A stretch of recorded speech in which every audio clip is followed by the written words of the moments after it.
રાવપુરા વિધાનસભા વિસ્તારમાં વિકાસના કામો ધમધમાટ. વોર્ડ નંબર 7 માટે ₹1.7 કરોડના કામો મંજૂર.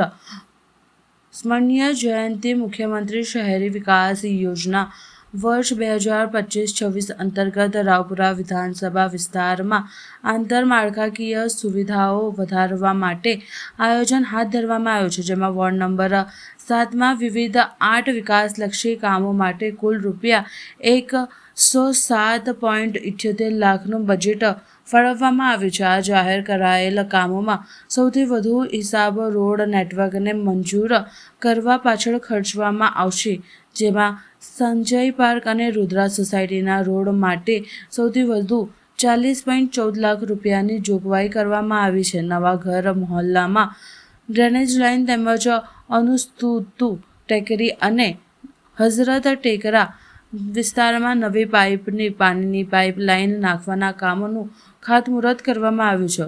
ગેલેક્સી એપાર્ટમેન્ટ, જયશ્રી સોસાયટી, અનુસ્તુ ટેકરી અને નવાઘર મહોલ્લાના પાછળના ભાગમાં નવા રોડ બનાવવાની કામગીરી હાથ ધરાઈ. આ વિકાસ કાર્યોથી વોર્ડ નંબર 7ના રહેવાસીઓને પ્રાથમિક સુવિધાઓ માટે મોટી રાહત મળશે અને ટ્રાફિક તેમજ પાણી સમસ્યામાં ઘટાડો થશે તેવું માનવામાં આવે છે. આજે રાવપુરા વિધાનસભા વિસ્તારના વોર્ડ નંબર 7માં સ્વર્ણિમ જયંતિ મુખ્યમંત્રી શહેરી વિકાસ યોજના અંતર્ગત કુલ મળીને ₹1.10 કરોડથી પણ વધારે લાગતના આંતરમાળખાકીયના સુવિધા જેવું કે રોડ, રસ્તા, ડ્રેનેજ, પાણીના કામો હાથ ધરવામાં આવેલ છે. હમણાં નવાગાર વિસ્તારમાં આ વિસ્તારના નાગરિકોની ઘણા વખતથી ડ્રેનેજ લાઇનનો એક ઇસ્યુ હતો, તે અમારા સ્થાનિક નેતાઓને ધ્યાનમાં આવતા તે પૂર્ણ કરવા માટે આજે કામ શરૂ થઈ રહ્યું છે.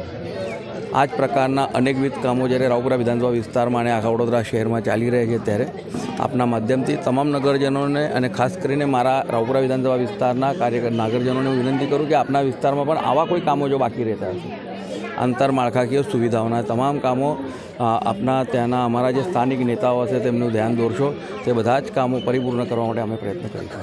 Thank you.